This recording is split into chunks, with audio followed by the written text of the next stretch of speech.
First Rodeo Radio, where the race begins. The homies have reached the starting gate, and they're off. Welcome to another episode of First Rodeo Radio.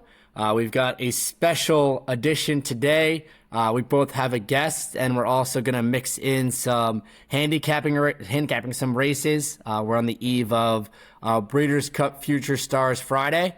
But first and foremost, I want to introduce the very special guest today. We got Glenn Gunter joining us. Thanks for joining us, Glenn. Hey, thank you, and just an honor to be here on the eve of the Breeders' Cup, which is very exciting because the pools are so large that's where I made a big score, we'll talk about later on. But I just appreciate what you guys are doing. That's why I connected with you. When I grew up, we didn't have the way to connect with others to put partnerships together or go to the races. We just didn't have the Instagram and TikTok and all those things to do what you're doing. So your timing is perfect for the way that media is today, that you can, I think you're positioned in a really good place.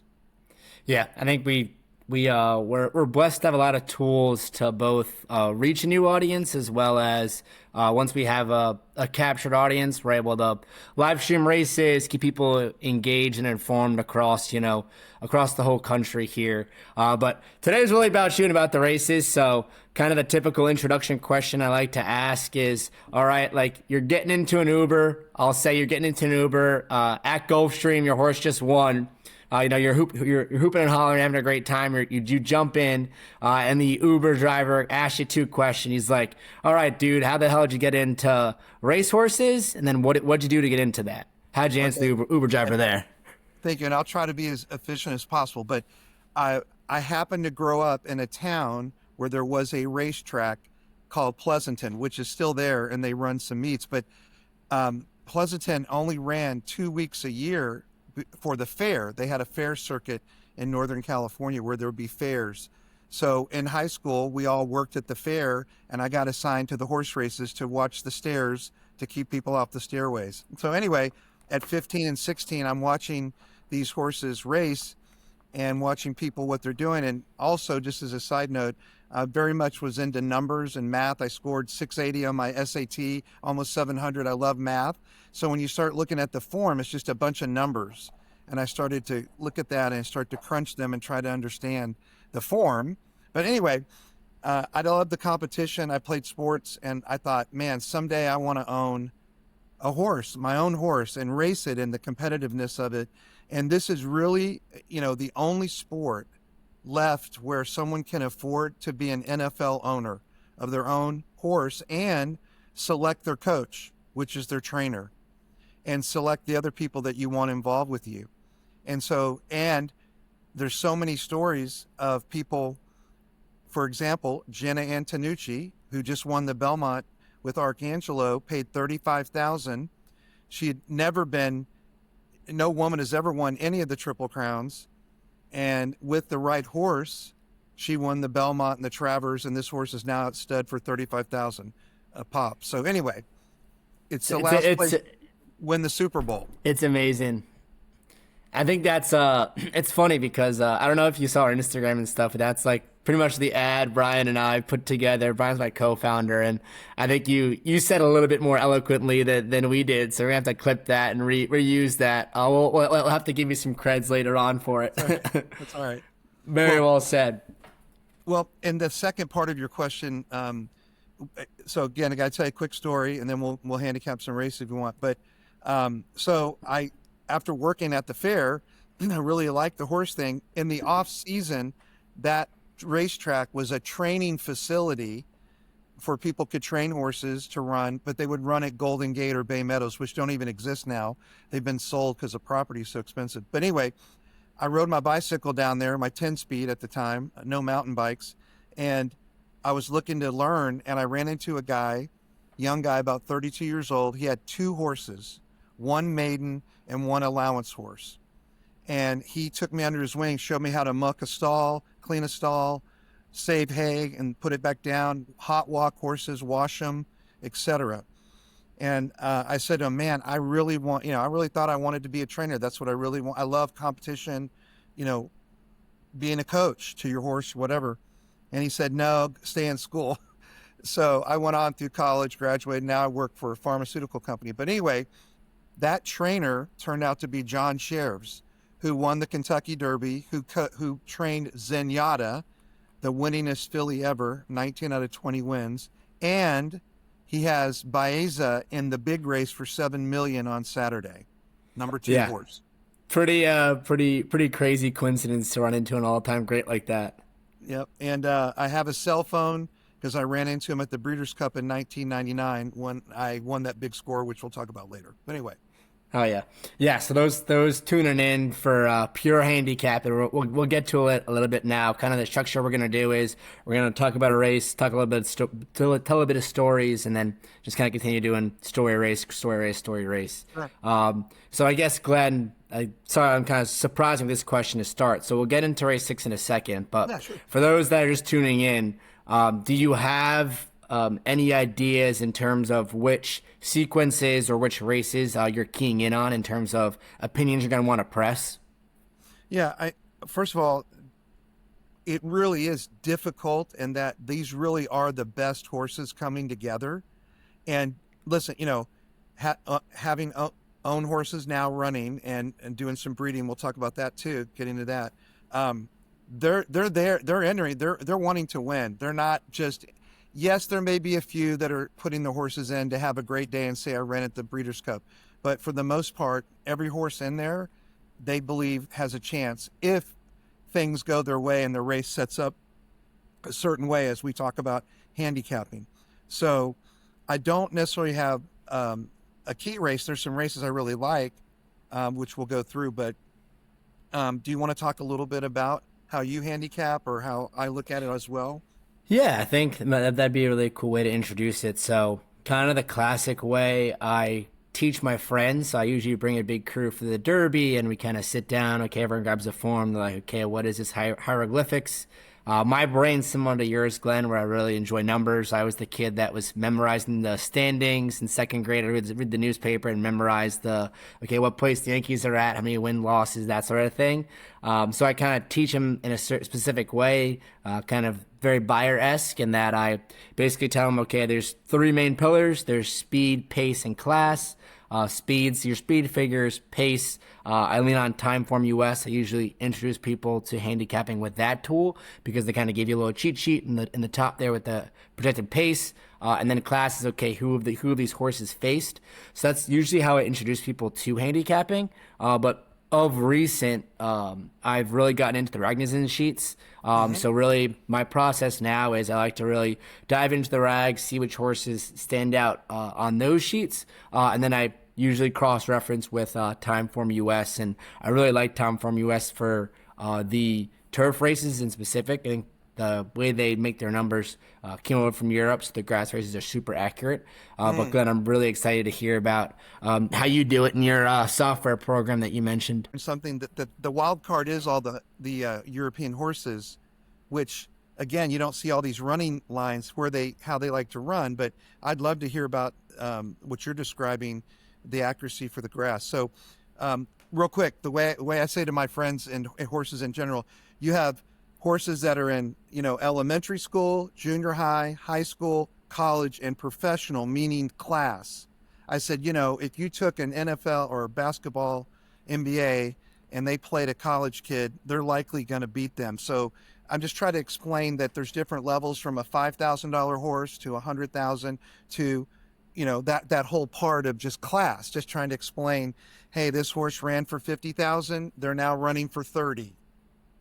And it may look like they didn't do that well. They ran 5th up here, but dropping, again, a high schooler running against an elementary kid, maybe dropping down, probably going to beat him, even though, anyway.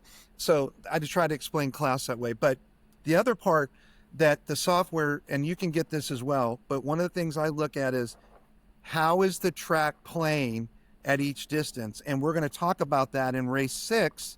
And if you note, today is the first day of Del Mar where I can get any indication, although the data is not big, but for example, they had 3 turf races today at 1 mile. How were those run and who won? Were there any closers? Were they front runners? And I've got that data. I just downloaded it from today so we can be a little more accurate on some of these races.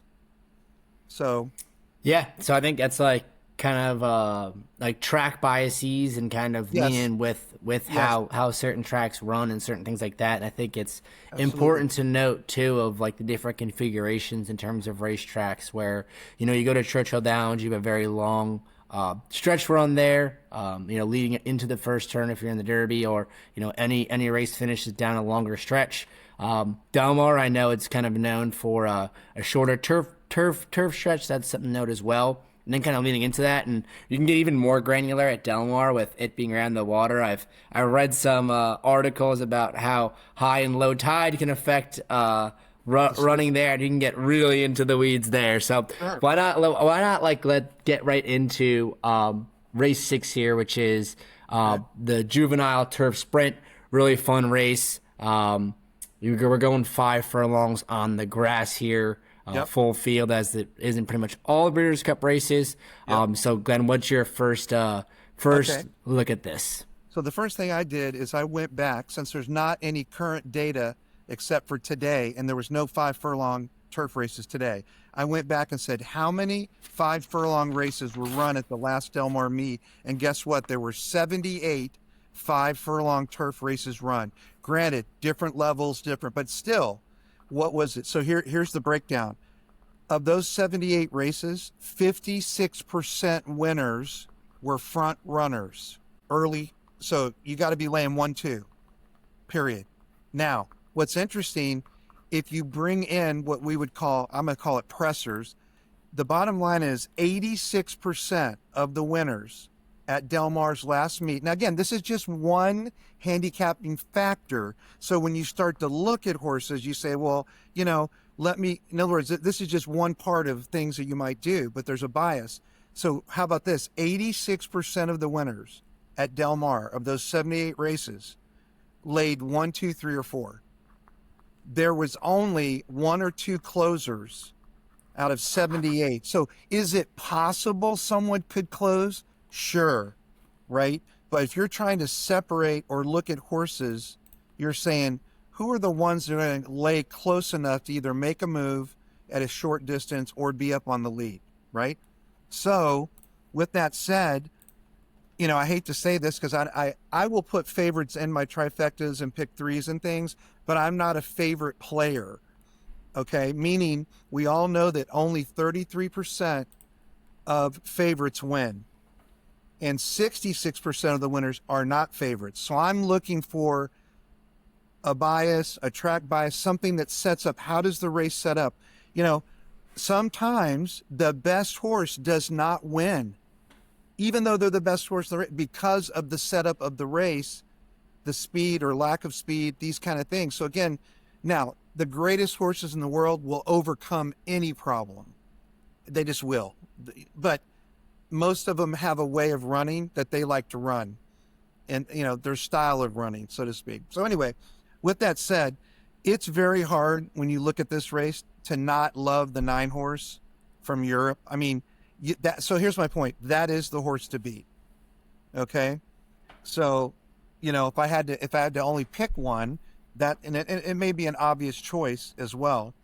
So then I say to myself, okay, what could we put in with the 9 horse, you know, that might make us a little money or whatever? And I came up with a couple of closers and a couple speed horses.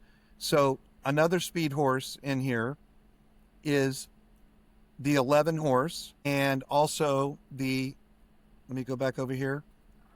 Believe it or not, sorry. And I put in a couple closers, a couple speeds. So the closers are the 16. I don't care, by the way, I don't care what the odds are. These are 2-year-olds. If you want to throw a closer in to get a price for your trifecta with the favorite, so 16 and the number 5 are your closers to throw in, and then throw in a couple speed horses with that to go with your 9. And you come up with, you know, the 6 has excellent speed out of Aqueduct at that last race. Again, now think about it. He's shortening up to 5, right? But he ran a really, even though it shows him second in front, those fractions will put him up on the lead at Del Mar, even though it might show that he's laying second, but they went fast enough. So the 6 is going to go. He may like longer distances, like it shows he won at 6, 6.5. So, but they're shortening him up thinking, okay, we're going to send him. And he's going to be dead fit to go 5, right? Yeah. My buddy Nick DiMartino, and this will kind of lead into your pick 3 story later. He hit a big score 2 years ago when Fiercest won the Juvenile. He hit the pick 5 that year, and it was crazy. And I asked him today on the phone, I was talking to him, and he said, I was like, give me a horse or two. And one of the horses he gave me was Intricate Spirit, the 6 here. Another horse team on the lead is the 11, like you kind of mentioned, Schwarzenegger. And a funny story there is one of the owners of Schwarzenegger is Brooke Smith, who is a Clemson grad. And I was at Saratoga this summer for the Whitney, and he had Sierra Leone, and I was like, walked up to him, I was like, good luck, Mr. Smith, with Sierra Leone. We talked for a little while, and then as he's walking away, he turns around and he goes, I have this horse Schwarzenegger who's debuting soon. Put him in your stable. Bet him first time out. And he's got to be entered like 64 times. He's scratched. He's re-entered, scratched. But he's been pretty prolific so far. If you go back and watch his last race, the Indian Summer, there's 3 other horses coming out of that same race. He went right to the lead and just wired him over there at Keeneland, going 5.5. I think going 5 is going to be better for him. I don't think he is. I think he's kind of a need the lead sort of horse. Like if you watch the replay, he's pulling pretty hard. That's what he wants. That's what he wants. That's his style. Yep. And what the Ward's good at. He's going to go. So before we talk about betting strategies, meaning I want to tell you, I hate to say it this way, I'm a cheap bettor, meaning I'm not a guy that bets 100 to win in place. I don't do that. I find the money in the trifectas and pick 3s, pick 4s occasionally, maybe a pick 5, whatever, meaning when you beat the favorite, then the payouts become bigger. It's a multiple payout. Yes. So I might, like a trifecta, I might play $12, 4 horses times 50 cents. And when that favorite runs out, boom, all of a sudden it pays $7.50 for $12. I'm just saying that's, I have friends that play $20 exacta boxes and spend $80 on exacta boxes. I don't, and the other thing I've learned is if you key a horse, it saves you money. Yep. But you got to like that horse enough to run in there. But again, it saves money because like right here, I'm going to give you my play in a second. If I boxed 5 horses in the trifecta, that's a lot more expensive than if I take the 9 and say, look, these are young horses. The 9 is one. How much money is the 9 won? My goodness, he's won almost $500,000, and it just looks like a monster coming here. So I'm saying, okay, maybe I can beat him, but I think he'll be in the mix 1, 2, or 3. So I'm going to key the 9 and box it with the 5, 6, 11, 16, right? So that way for 50 cents, it's a lot cheaper to key him than to box 5 of them, right? 100%. I'm also going to do a $2 exacta key, the 9, because here's what happens. I've learned, I bet trifectas and get the first 2 and the other one runs 4th and I miss. I've learned if you're going to bet trifectas, bet your exactas, right? You can't just bet trifectas because you'll hit 2 and not have your exacta for backup. So I'm going to key the 9 for $2. Again, it's going to be, $16 for a $2 bet. And I hope I catch a closer like the 5 or 16 in that mix, 30 to 1, 20, and it'll pay, 150, 200, even with the favorite, 100%. Especially with all the money in the field being so big. So I'll be quiet for a minute. Give me your thoughts. And I have a couple other stats for you.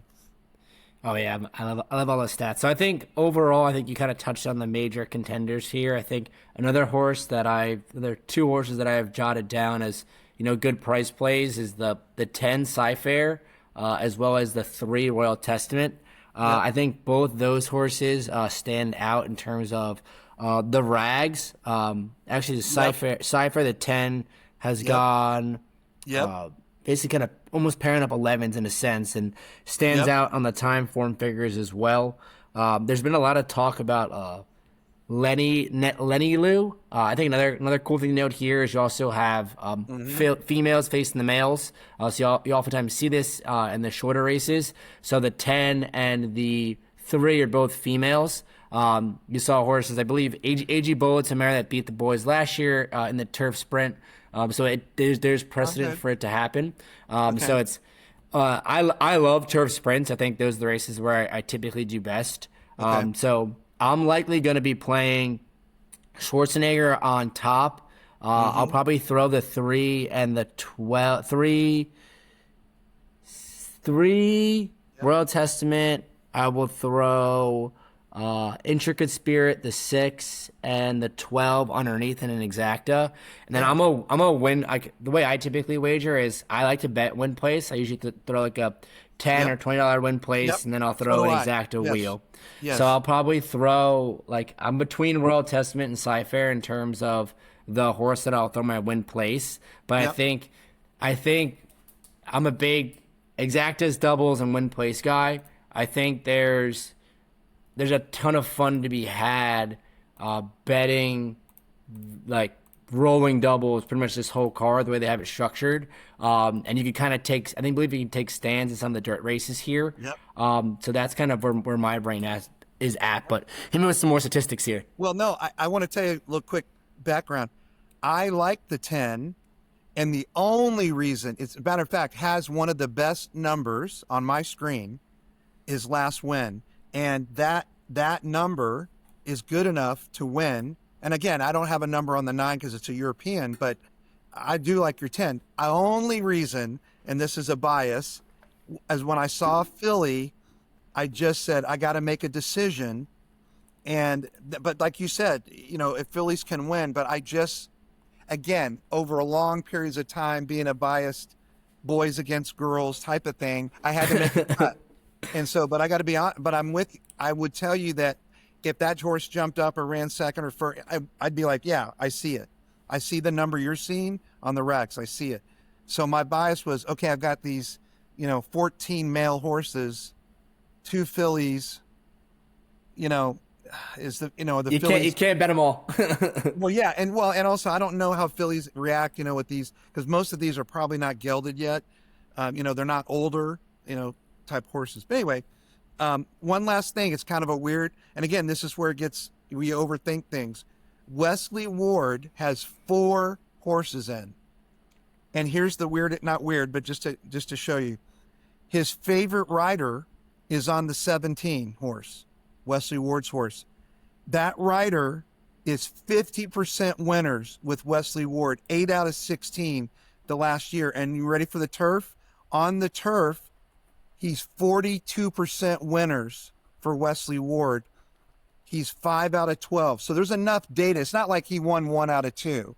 I have to have enough to say, hey, so I'm scratching my head going, why, again, you start looking around going, so what I'm trying to say is you look at bias, you look at pace, you look at class.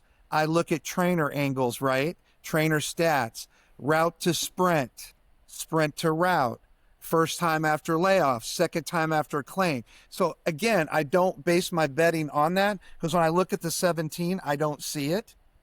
But if you look at, if you throw in a trainer stat, that's an interesting one that I don't know why he's riding that horse of all 4 of Wesley's horses.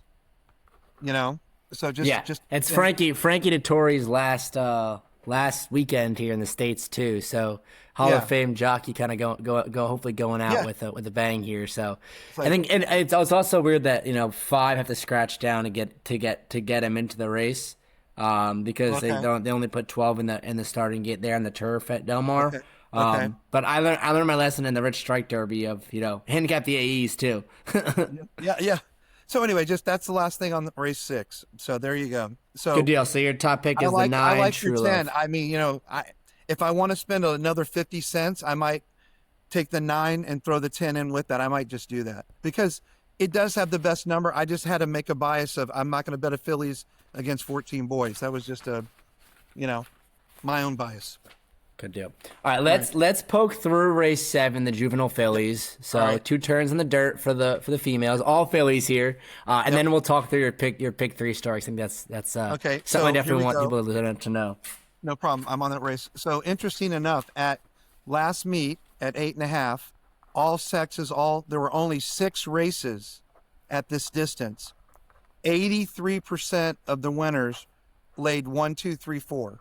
So again, very few closers of the 6 won. Now, again, like I say, could a horse close? Sure, whatever. But again, I'm looking for where is the speed, who's going to be up in the race, not coming so far off of it. And with that, I came up, the dead nut speed is the 5. If he runs back to 1 race back, he will be out on the lead. So I like the 1, 2, 5, 7. So we can talk about that. And the jockey trainer on the number 2, listen to this, route to sprint, sprint to route, because the horse is never routed, 31% winners when the trainer does that. So the 2, okay, and the jockey trainer combo, 42%. Yeah, Mike Smith and Bob Baffert, so kind of murderers are there. Yeah, and it's funny because the 7 is the big favorite, but I don't think that's the winner. I think his other horse is the 2. Yeah, I think this is a really fun race too, because you have the rematch of Percy's Bar versus Tommy Joe. Of course, Percy's Bar was first across the line when these two faced off last out in the Darley Alcibiades there at Keeneland, but Percy's Bar was DQ'd and Tommy Joe was put up as the winner, even though I think Percy's Bar was much the best. So I think one thing to note here too is, well, we're talking angles, and another angle that is very common in the lexicon of us nerds nerding out on these races is the bounce theory, in terms of, okay, if a horse runs a top effort, more likely than not, if they're not given a lot of time off, they may bounce, particularly even more with the females as well. So I think a horse like Percy's Bar, she improved 3 3/4 on the rags there, so she is a candidate to bounce for sure, as well as the 8 horse for Sadler. She beat her best by almost 6 points on the rags there as well, so she is a potential to bounce as well. I landed on, kind of very similar to you. I think I was drawn to, I think Tommy Joe's going to take a lot of money. I think the 1 horse here, Iron Orchard, the New York bred. Yep. I know Denny Gargan, and I don't think he'd ship out here unless he thought this horse had a very, very live chance. Yep. So this is one where if you're playing the multi-race, I think you kind of need to. There's so many horses I think you can make a case for in the turf races that sandwich this one. So if you're playing doubles or triples. So 2-race parlay or 3-race parlay for those that aren't familiar with racing terms. I think this is one with the shorter field, with a little bit of track record between some of these horses. You kind of need to take a stand. So if I were to take a stand, I'd probably, I'm probably going to end up leaning on the 1 and the 5, and then kind of TBD on which one I'd give preference to. What and I know I'm sharing with, and we'll get into a little bit of this. That is, sometimes a horse might be laying 4th, but that day, with the track, the bias, all those things, that 4th where he's laying might make him on the lead today. So what I love about the 1 is, if you look, he kind of just came right off of it a little, right? He wasn't the dead head speed, but guess what? According to my numbers, he can be on the lead by default. And when a horse falls out of the gate by default and then still closes from there, very dangerous. So I really like the 1 in the way that he can kind of, the reality is that the splits he ran at Aqueduct put him up on the lead in this race, right? The 7's not going up, and we already know that 83% of the winners, you got to be laying 1, 2, 3, 4 as far as the bias. And I don't think today there was was there an 8.5 mile to 16 today at Del Mar? Let me check I'm the going to look charts here. right now. I'm just curious if there was a race. I have the charts. I'll tell you 1 second. There may not have been. No, there was not. No, it was not. Okay. All right. No problem. So anyway, I really like your 1, like the 5, and then I put in the 2, 7. Of course, the 7's the favorite, but I don't see how the 7's going to get to the lead. And in other words, if you look at that horse, he likes it to have it his way. He's not going to get it his way. Now, if you were looking at the form, most people go, oh, he's going to be a front runner. Well, yeah, but how do you know who the fastest horse really is in the race when they're coming from different tracks? You and I kind of talked about this a little bit. You can run 109 at Turf Paradise for a 10,000 claimer, and they run 111 at Belmont in an allowance race, and that's a way faster race at 111 than a Turf Paradise $10,000 horse 109, right? So my point of all that is when all these horses come from different tracks, you have to say, well, was that 23 at Aqueduct actually really fast for that day? In other words, was it really like a 22? Because maybe it was a deep track or whatever. Anyway, yeah, the track variance, they call it. Correct. So my point is, I don't see 7 getting his way at all. And I see the 1 and the 5 going, and the 1 just saving a little bit because he can come off of it a little bit. But he's been sprinting, and now he went long and crushed it. He's in a good spot. I like your 1. Yeah. I think it'd be a fun race. No, do you know it's how a race, right? It's a horse race, but you're trying to say, okay, how's it really going to set up? 100%. How's the race going to set up? Yeah. All right. Excellent. All right. So any plays you have jotted down there, or you're still figuring that out? Yeah. No. So for 50 cents, just for $12, I was going to box the 1, 2, 5, 7. Again, I don't like the 7, but he's the favorite. I'm just throwing him in. I don't, I'm not keying him.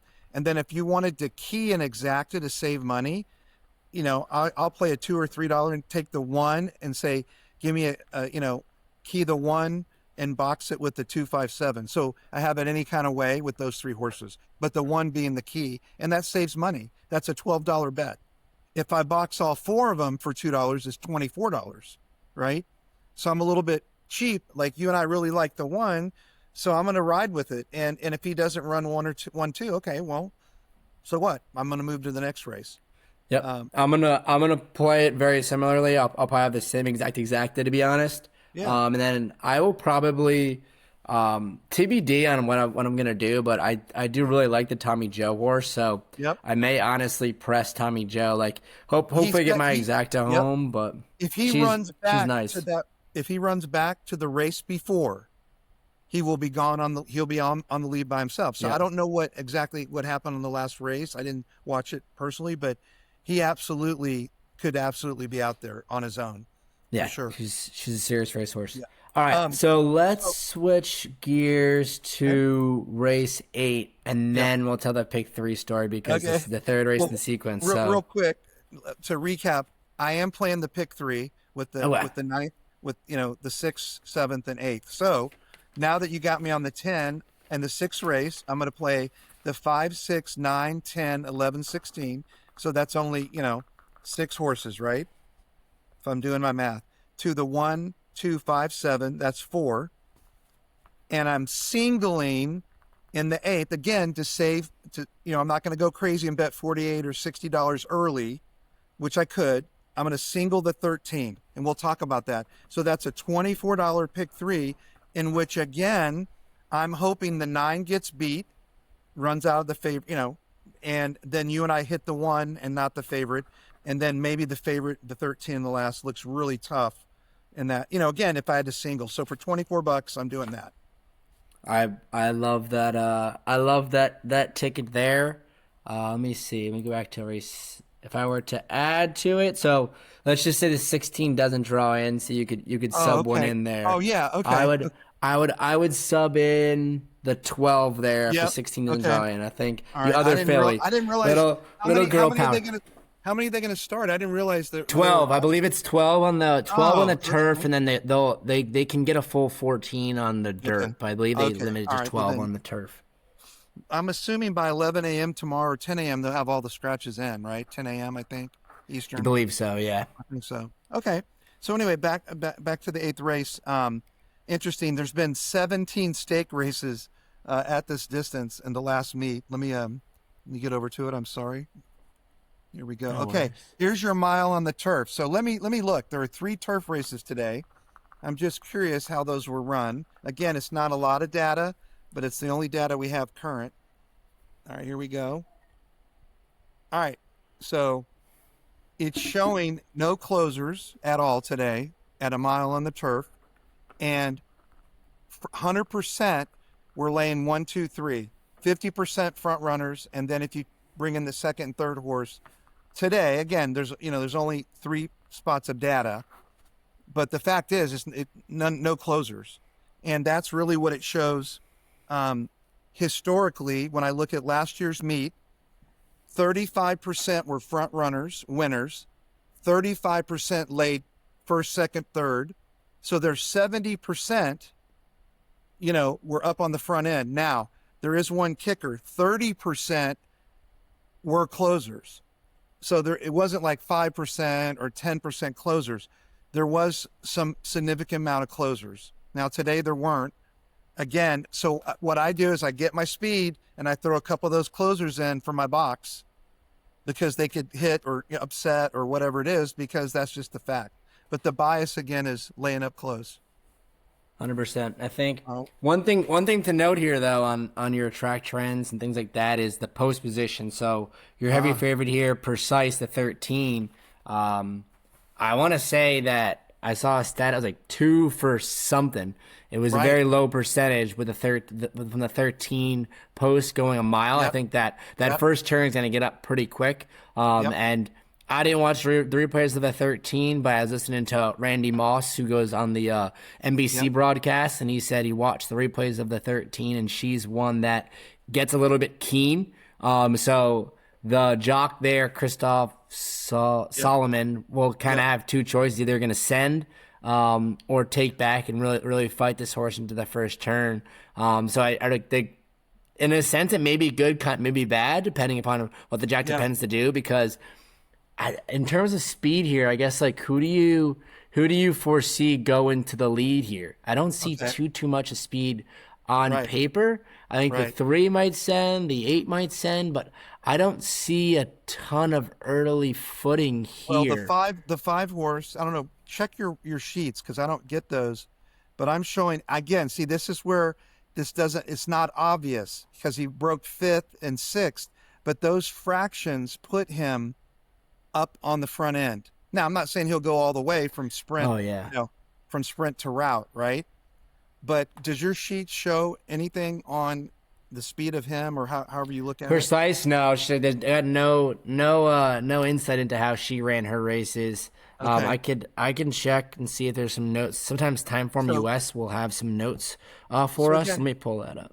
Yeah. So again, all I'm trying to get at is those fractions for those days, even though they were laying back by a couple links, that fraction is enough to put them up in the lead area with a couple horses that is not obvious to the basic handicapper, because again, he's coming from Aqueduct.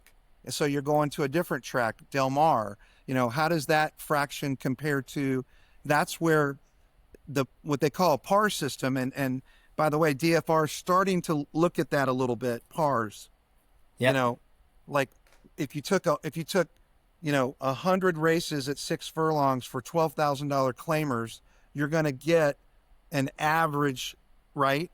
They run 22 and 1 and 40, like an average. And then you're going to be above or below that, and it tells you, whoa, that was and then you put your track variant in, and now it really, like a 23 might be a 22 on a different day. Yeah. So that's 100%. the thing that messes everybody up in handicapping, is when you're just looking at these raw 22s, 23s, and and some other horse gets on their lead and you're like, what in the world? Right. Okay. 100%. So anyway, 13, I got 13, 5, and I do like the 1. Yeah, I have the 1 written down, and then I said the 5. Final Accord also fits on a rag number perspective. That's the one I like, the speed. Yep. Again, I'm not. I think the horse Now, what I would do is go and say, how does the trainer do? Going from, right? a sprint to a route. And I'm going to look that up right now while we're sitting here. But real quick, if you go back to the one, here's something I've learned. Horses that have never been beat have never been beat. Right? This horse, he doesn't know that he's running in, right? I mean, I looked at that and said, coming from Laurel, yeah, he made an optional claimer, whatever. He wins a stake. Okay, well, guess what? This horse he's never lost. And until he loses, I got to put him in as a 2-year-old. I got to put him in. He hasn't, I've seen this happen before where they just keep on improving. And I don't know what your sheets show or how, and I'm not going to be surprised if you got beat, in the best race in the country tomorrow. We'll definitely get a price, though, because I think the lesser tracks, will definitely put a lot of people off. And I don't think from a pure numbers perspective, there's not too much separating these. I think the 13's a clear standout, but I think you have a very clear path to an upset here with that post position. So I think, I'm a little bit scared to single that pick 3, but kind of to your point, the beauty of having that being the last leg be a single is if we're there to a big price, okay, we can kind of hedge a little bit. Exactly. And so anyway, I like the speed there. But again, I go down, I'm going to go all the way to the 13 here. And, I just want to check the trainer stats or whatever it might be. So again, this is O'Brien, who has several horses in, and, he won a couple last year. So turf routes, 28%, stake races, 20. How about this? 2-year-olds, 40% winners. I mean, and then he's won $750,000.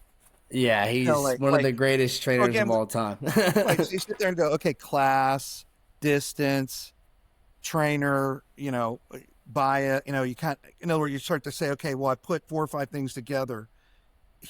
And you're right. The thing that might beat him, he might be the best horse and get beat because he's in a bad post position. Yeah. But they know that. So, to your point, but they can lay 1, 2, 3 and still win based on history. So he's got to get out. He's got to get out and get over. And if he does, then I would say he's live. If he's back in the mid pack, no, he'd have to overcome huge bias. Yeah, 100%. For sure. All right, let's pause handicapping here. And I really want to tell we're after race 3. Hopefully we both cash. We have to play this ticket now, but I want you to tell the story of the 1999 Breeders' Cup at Gulfstream. Yeah, and Pee Wee Painter. Yeah. So I told the story about John Sheriffs earlier, and he was at that Breeders' Cup. He had not won the Derby yet, but he just starting to get nice horses in 1999, in Breeders' Cup. So he was walking, just a side note before I tell you the winning story of the ticket, but he was saddling his horse for a race coming up, and he's walking, it said Gulfstream, so he's walking through the tunnel, and I just yelled out the name of the horse that he had, his first horse, Pee Wee Painter, and he turned, and so after he let the horse go on the track, he let him out, he and I talked, and again, I remember everything about him, but because I was a little kid, and he might have remembered being at Pleasanton and having those 2 horses. But he gave me a cell number, so I have that, and I wished him good luck with Baeza tomorrow, especially with the scratch. Obviously, he's a closer. He's not a front runner, but he comes hard, and now he's back in California, so I give him a pretty good chance. But anyway, so that's the John Sheriffs part. But anyway, at that Breeders' Cup, in Lucas, in one of the races, I was going to play a pick 3. And again, I'm not a big bettor. So just to make a long story shorter, I bet a $36 pick 3. It was a $16, 2 by 3 by 2, whatever. And then I bet a $10 keen 2 horses with singles in the next 2. So total of 36. Anyway, in the first leg, Bob Baffert had a horse called Chaluki, which you can look up, undefeated, front runner, wire to wire, never laid anywhere but first. They're going to go a mile at Gulfstream. True story. So I look at Gulfstream for the meet, the whole meet, not just the Breeders' Cup.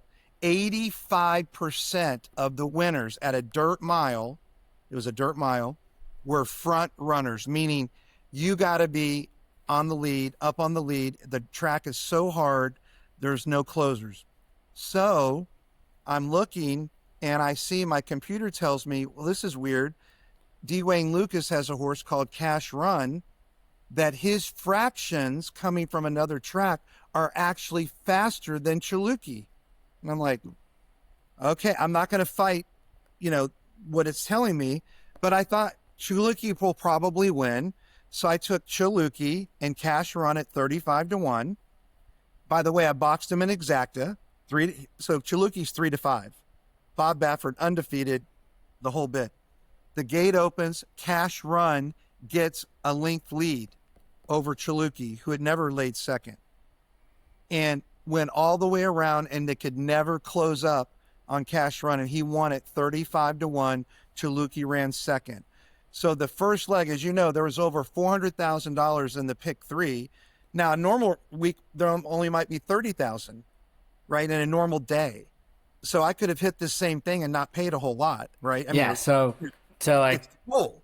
Pee behind the wall there, it's like it's important to remember for people that are new to horse racing, gambling is that when you're any bet you're putting in, you're not betting against the house, you're betting against the public. It's pari-mutuel. So every single dollar bet in the pick 3 that year is put in one big pot. The track takes a percentage and the rest gets paid out. So when a big long shot comes out in your multi-race, your parlays, you kind of knock people out by like you're taking a larger set of the pool. So literally half of the pool had Chaluki or more. So all those tickets are out. Okay. So anyway, I win the first leg, big deal. The nice thing was the exacta paid over $100 because it was 3-5 to 35-1. So, I picked up 200 or 300. I'm like, okay, whatever, right? The next race was a turf race. Again, I start looking at track bias. Closers over 50% at a mile and a 16th on the turf that year at Gulfstream were closers. So that's a high number because normally speed is the game. It just, look, the gate opens and somebody goes to the lead every time, somebody, right?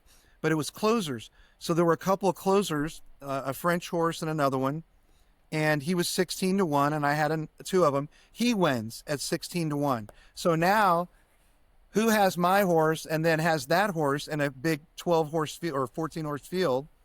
And so now we're going to the dirt sprint, the 6 furlong Breeders' Cup sprint, and there were 3 really great horses, Artax coming from New York, and a couple others, and I had him 5 times, Artax, and a half a ticket. So I had it 5.5. Anyway, make a long story short, Artax wins. And so I have it 5.5 times. It pays $14,000 in change for a $2 ticket. So it was $79,000. And I was scared to death because in Miami, they'll kill you for $500. So this is funny if you can imagine. So I go to the window. I said, can you give me a check? And can you give me a little bit of cash to play with, $1,000, and then can you give me a check? And they said, sure. And you have to fill out a W-2. So I did. And so he leaves, right? Now think about this. He has my ticket. He leaves and goes to the back room. And for a minute, I thought, holy shit, he stole my ticket. Well, no, or just, did I really win? Is he going to come back? Yeah. Like I gave him a lottery ticket, but I know he was, but I'm just like, so it took 15 or 20 minutes. They cut me a check. And now think about this. They took out $21,000 in taxes, federal, right there. But no worries. Keep your losing tickets. Because remember, every losing ticket offsets your winnings. So I got that money back at the end of the year. There we go. Well, in case you get audited, you can bring your box of tickets in. But what's even better today for all of us, when you bet online, they now track it. Screenshot. You can screenshot it or print it out. Say, give me a printout. And of all my, because you'll have winners, but you'll have a lot of losers too, right? So you can use those. What's the combination? It's like a certain odds to 1, and like in the multiple combinations count. Because I remember Nick when he hit that big pick 5, the Fierceness Juvenile year, he was like, if he had one horse in the first that he cut. If he didn't cut that horse, he would have not had to pay taxes. But because he cut the horse, he had to pay. Oh, so in other words, the ratio he had to he did pay, or did they take taxes out or not? Yeah, they had to. I pray that he screenshotted some of his Naira bets losers to offset some of that. Yeah, absolutely. Yeah, absolutely. If you won whatever you won, 50,000, and you can pick up $10,000 worth of tickets, you reduce that, by that amount and get some of that tax money back that they took. Okay, so it's 300 to 1. I just Googled it really fast. So if it's over 300 to 1 odds, then you have to pay taxes. So hopefully we have that problem tomorrow with our pick 3. Hopefully we get some winners there home in those 3 legs. That's an awesome story. I think that kind of just goes to the beauty of the game. I think you led very eloquently with, you can own your own sports team and pick the coach and, reach the top of the pinnacle. But I think another beautiful thing about the game is, you don't have to bet $1 million to win $1 million. So you have, everyday Joes like us that can go into these pools and take down massive scores, which I think is, such an amazing thing. It doesn't takes a little bit of luck, but I think what's so beautiful about it is, I think you have a very similar brain to mine, is that, it's skill as well. It's not just, a 16 leg anytime touchdown score or parlay where that's really more luck than skill. Here you can apply some principles to play the probabilities a little bit. But let's get back to business here. We got 2 races to round out Future Stars Fridays. We got usually the main attraction in the Breeders' Cup Juvenile. So you have the hype horse is Ted Noffey. The horse is undefeated. 3 for 3 lifetime out of Top Stallion into Mischief, owned by Spendthrift, who owns Into Stands and owns Into Mischief. Kind of the horse to beat here. You only had 7 other horses sign up to face him, and the 5-horse Civil Liberty actually scratched out. So you're only gonna have. Oh, I didn't know that. Okay. Yes. So you're only gonna have what is that? 6 here. Yeah, you're gonna have 6 here trying to beat Ted Noffey. I guess. So if I had an upset here, horse. Okay, so again, it favors. If you look at the races, 83%, you have to lay 1, 2, 3. Now again, could it be a closer? Sure, whatever. But on the bias, my computer, my splits, my pars, this horse coming number 7 shows him in front by 2 or 3 links right out at the get-go. So again, I'm not talking about class. I'm just talking about, if you're going to play the speed, I'm showing the 7. And again, he's 5-2. I get it. But he should. If you look at the 8, he really, even though he lays close, don't get me wrong, he kind of comes off of it, right? He's not a dead, again, he lays close. So makes sense. And he's won 2 grade 1s. What are you going to do? But so here's what I want to check. Can that trainer take a horse from 7 furlongs to 8.5? So it's Baffert. So I think that's one thing that Nick actually brought up to me as well, is that you look at the horses that Baffert's won the Juvenile with, he usually tries them around 2 turns before the Juvenile. So I think there's something to be said about, you read all these handicapping books, and one of the key angles is second around 2. And like you said, the really good ones overcome it. So maybe he's just that good. I mean, they paid $3 million for the 7-horse, so they're really hoping he's good. Really? He also has a very large paddling action.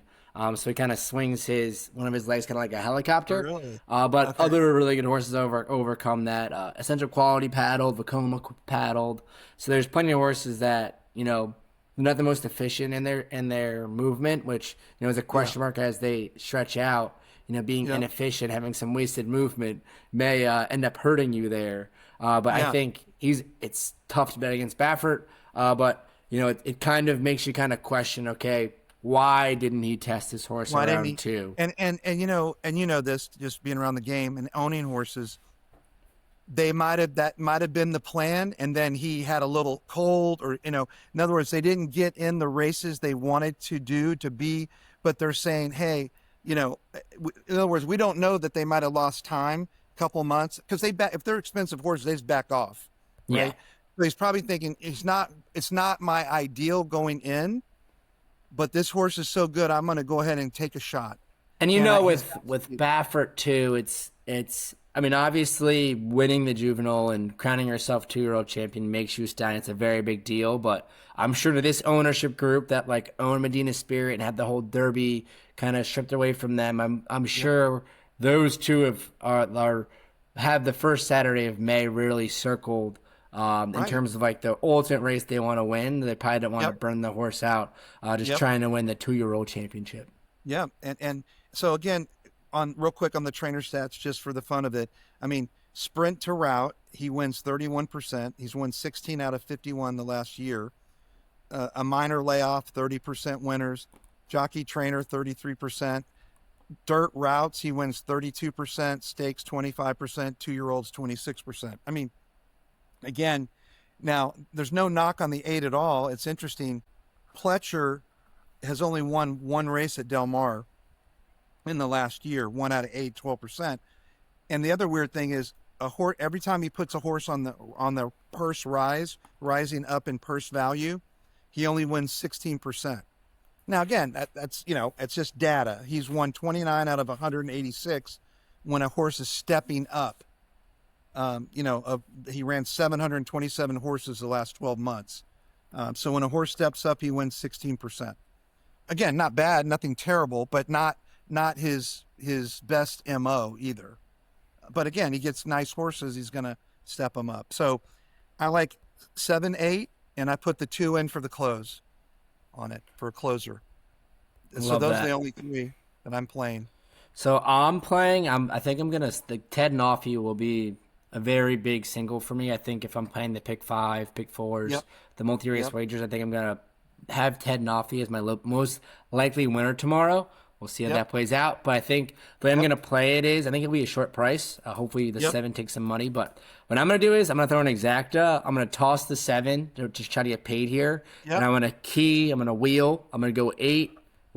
So 8 in first, and then in second place, I'm going to throw the 1, 3, and 6 in there. And really just try to create value around a big favorite there, as well as I'd be kind of wheeling, depending upon how I'm doing. Hopefully our pick 3 hit, and we're kind of just counting our cash. But I will definitely play some doubles into and out of Ted Noffey. And it's interesting here. Like, I would never in a million years touch the 3-horse Mr. HP with a 10-foot pole, but it is very interesting that this horse paired 10s heading into here, which is the second best rag heading into this. And I'm reading off a sheet that was sent to me, so I'm actually double checking that right now to make sure it's actually true. Okay.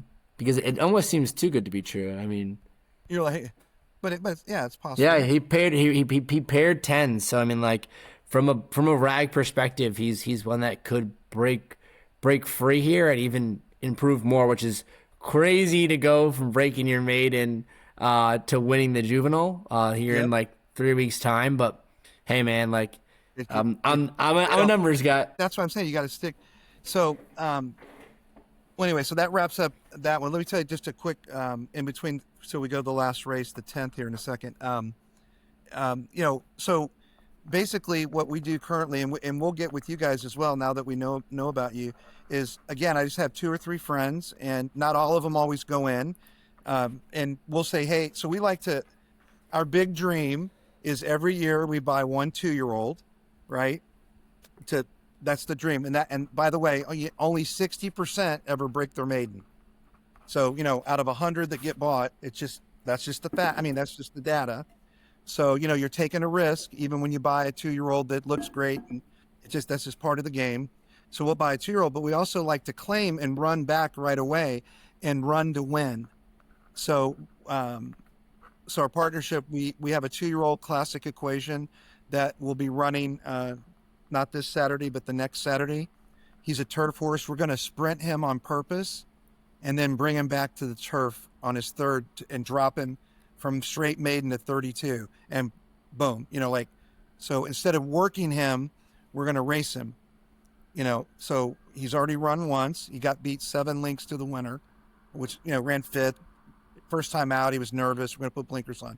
And then our other horse we really like, to give you guys a horse, we enter tomorrow, next Friday, the 7th, we have a horse called J Squared that we claimed, and we're stepping him up to 12.5, non-winners of 2. And when you look that horse up, just a quick background, he broke his maiden first time out, and then something happened, and he was laid off a year. And so when he came back, he needed a race and kind of flashed some speed. And I think it was at Colonial, then faded. And then this next race, he got beat a neck. They were really trying to get him. He should have won. He got beat a neck. And so we grabbed him. And so we think he's a lot better and he needed some weight put on him and blinkers. So we're putting blinkers on and weight, and we waited 3 weeks so we could get him, a little bit bigger and fit and all that. So a lot of these horses, you don't have to work them once they're running, right? You just got to keep them feeling good and get the air in them. So they'll do a 2-minute lick is what they call going around a mile, where you're at a good pace, like you and I would be running a mile, but not all out. And so we feel really good about him. I don't know what's going to be in the race. We could have a $20,000 horse dropping on our head, right, at 12.5. But we really think this horse is going to be going this way. And again, this game I love is like the stock market. There's horses going down, horses going up. Some people selling them off. Safi Joseph, one of the best trainers around, he dumps horses all the time because they want allowance horses. So he will jam them in on you. He'll take a $16,000 horse and drop it to 8. And everybody's like, well, we can't beat it. He wins. He gets the purse for $15,000. He gets claimed for 8. They get $23,000 and get out on the horse. They might have paid 50. And you know this from Jeff that you interviewed. In other words, they look at it like, hey, I paid 50,000. He's not worth it. How much can I get out and get out? Yep. And by the way, you write that off, that difference. But, Sappy's looking for allowance horses. He charges $120 a day. With that said, I wanted to give you, I know you're in Texas, I believe, and there's a really good up-and-coming trainer. You may have already heard of him, young guy. His name's Tristan Ashford. He's winning 24% of his races. Look him up. Go into Equibase and put in Ashford. His dad is a trainer as well, but he's a young guy. And again, he's only charging $65 a day, and he runs at Remington, Lone Star. He runs that circuit where you guys are. So tonight, he has 4 horses in, and I haven't looked, but he really liked his horse in the 3rd and the 5th. I think both of those races have gone off, and he's got 2 more later in the card. But anyway, there's a young guy. If you're trying to, the purse structure you could claim, and if you're not being charged $100 a day, you can afford to claim and make money actually. Mm-hmm. But when you're paying $100 a day, that's or more, like at Gulfstream, Del Mar, wherever, the big money. Lastly, I have a young guy who's 35 years old at Gulfstream. He's only charging us $80 a day, where most people are 100, 110, whatever. Again, giving us a chance, to break even or make some money. Yep. He makes money if he wins, that kind of thing.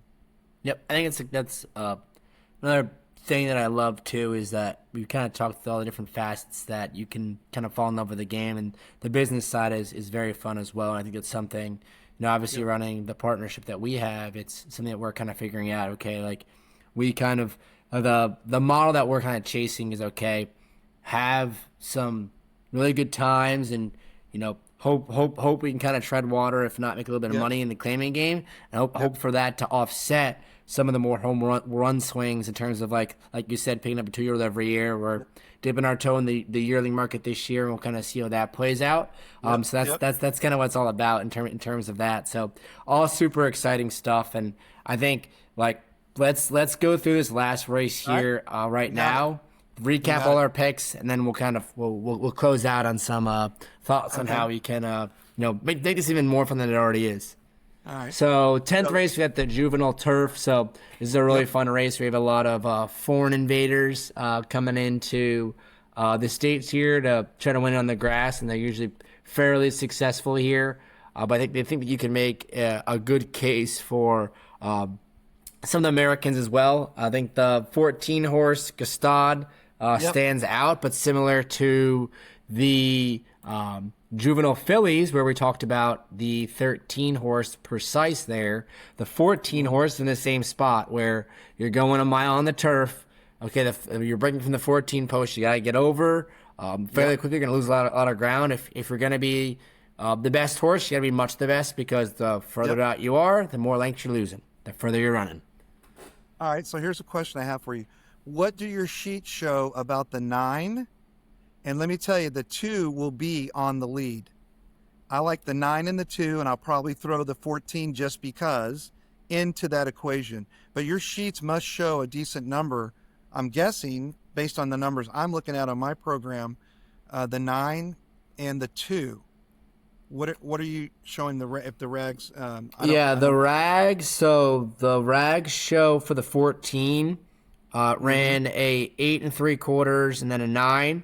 So those are by far the best figs. The 2 ran a 11 3/4 and then a 13 1/4. The 9 ran a 13 and then ran a 14 3/4. What other horses you have? So the 14 is a very clear standout from a rags perspective. I'm a big time form guy. The 14 stands out in the time form. 107 and 109 the last two. The 10 ran a 92 and a 101 the last two. The 9 was 85 100.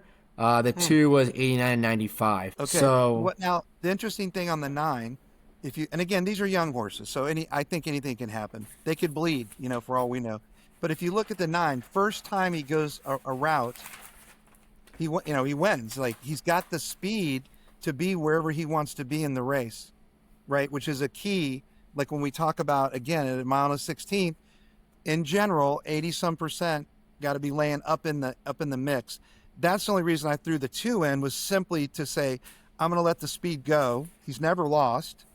Or no, excuse me, he's lost. But those Kentucky down, that race there is a $200,000 or $300,000 race that he won. I mean, he's won $760,000 in 3 races. Why can't I have a horse like? I mean, if you had one of those, that would pay you for the next 5-6 years to do everything you want. I mean, 3 races he's won $760,000. That Kentucky race was really a pretty big stakes race, even though it wasn't graded. The money there is so huge at Kentucky Downs. So anyway, I like the 14, I like the 9, and I'm going to put the 2 in for the speed and see if he can steal. I like that. So I think the 14's a big standout. If the 14 drew the 7 posts, probably would be a single for me, but I do like your 2 here to muck it up a bit. I think that horse has a great chance. I think the 12 horse Botas is actually one you could make a good case for as well. He's going to be flying off the pace. Yep, and that 3 horse for Jason Worth, the baseball player, they shipped that horse over to France. That horse ran huge there. Yes. So I think it's a very serious racehorse. So I think that's another one where I think you can make a good case for. So again, the way I look at it is that trainer capable of taking that sprinter, who is a nice horse, and actually, let's take a look at that real quick. I'm just curious.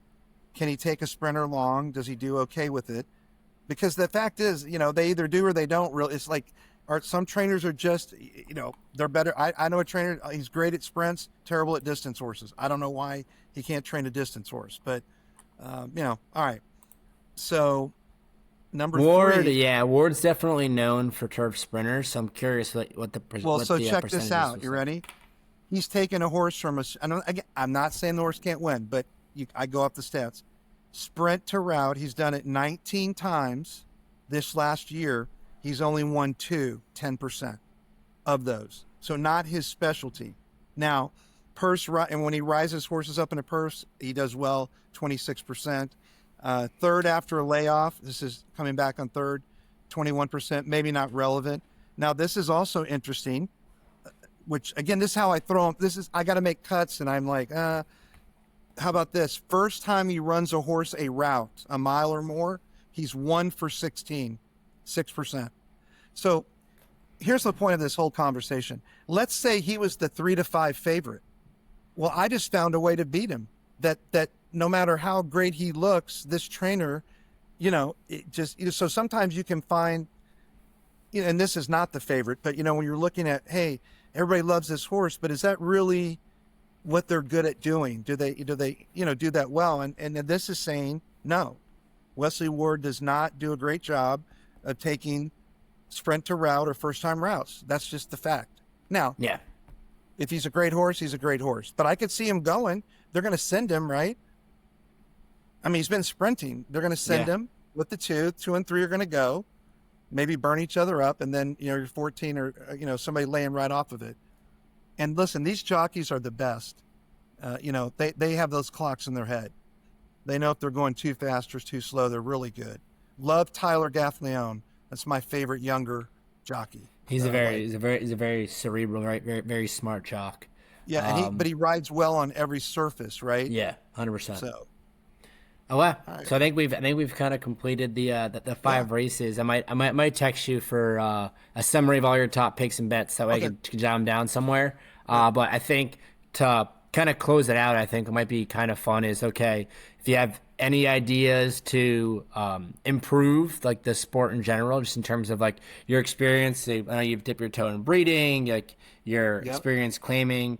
So kind of a two-pronged question, like any ideas to improve the sport in general, and then any ideas to improve the Breeders' Cup specifically. I mean, again, I think what you're doing is, and again, I hope that these tracks support. I mean, you're bringing new people to the game, young people, and that it's got to happen, okay? And so what you're doing is you're already doing what I think needs to be done. And these tracks, even though they run independently, some of them are conglomerate, like Stonrich, the woman that runs 3 or 4 tracks, but they should be giving you, access, giving you some, if you're bringing a party of 20 people or 10 or whatever, hey, we're going to let you go in the winner's circle, and we'll name a race. You shouldn't have to pay for that. Like you're building their business. So you're already doing what I think needs to be done. From a safety standpoint, I think, Hiss is all over it, but here's what I've always wondered. Why did they not just have a portable x-ray machine and x-ray the knee and the ankles of each horse the day prior? One thing I had a question of too is in terms of like safety wise. Yeah. I've always thought a really good idea would be to have a repository of all the horses that are in claiming races, where it's mandatory to have them scanned every 3 months, and the tracks pay for it, or HISA pays for it, and they got a big budget. I think that would go a long way in terms of like transparency as well, because like oftentimes we'll claim one and find out, okay, this horse had 3 screws in its shin. Absolutely. Now, one of the great things, as you know, that I love now, that used to not happen, you now claim if they come up with a problem or lame, they void the claim. Yep. Or you can void the claim. It used to be, man, back 30 years ago, when the gate opened, it was your horse. If it broke a leg, it was done. It was yours. And that's really is unfair. So there are some real positives that, hey, guys, let's claim a horse.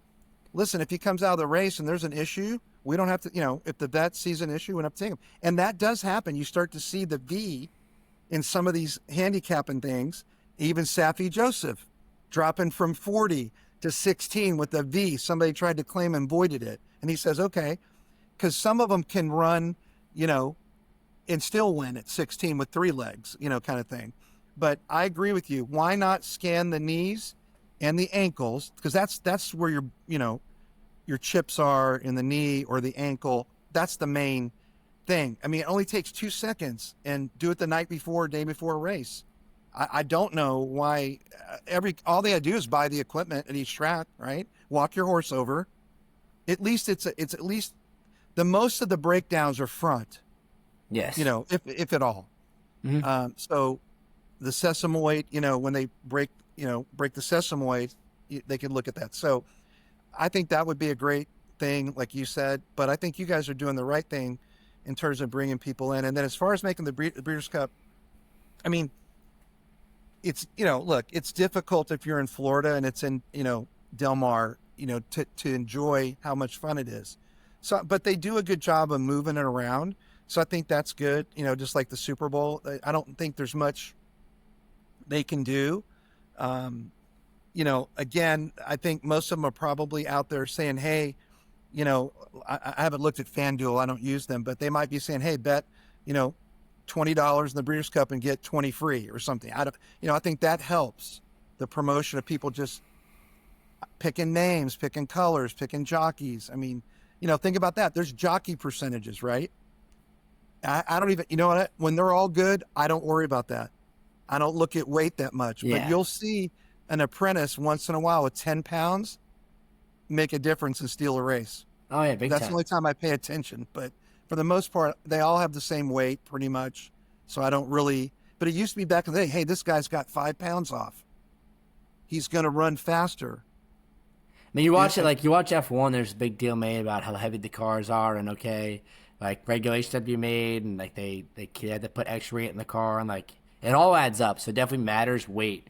But like to your point about like names and colors and giving away free money. Like, an idea I always get to bang the drum on is we need to modernize our wagering menu, where I think in order to attract the masses, we need to kind of meet them where they're at. So we need to first and foremost get horse racing on the FanDuels, the DraftKings, where if you're betting Saturday college football, which side tangent, but my big idea for Breeders' Cup is to move it on the calendar because it's running on top of Halloween, the World Series, NBA, and NHL starting, and college football. So I think it needs to move. But I think even more importantly, we need to put it next to all these other sports. So, okay, like a big thing is the gray horses. Okay, how many gray horses will win Breeders' Cup races on Friday? Over, under 0.5. And just introduce people, like just make it available to people to get their toe in. And, if you allow that, maybe 10% end up actually picking up the form, becoming lifelong fans, but it's better than the 0% we're currently capturing. Yeah.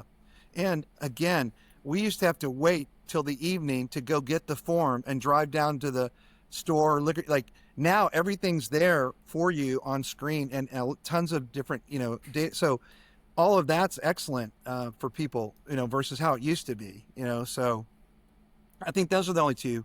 But I think you guys are doing the right thing, and I just want to be a part of it. And if when you guys start to get some more horses, we'll just talk to us, and I'll get my 2 or 3 guys, and we'll look, and whether it's a micro share or 5%, whatever it is, and we'll be a part of what you're doing. Good deal. Love to hear it. Right. Any other closing thoughts, ideals here? No. I mean, again, these are the top horses in the world, so. They wouldn't be in there if they didn't have some chance. But a lot of times it has to set up what's the way they run and what's best for them. And so that's why on these big ones, I'm like, okay, who's really the speed? Who's really the closers? How's this going to set up? How does the track run? It's sunny, it's dry, right? A lot of history that's accurate with Del Mar.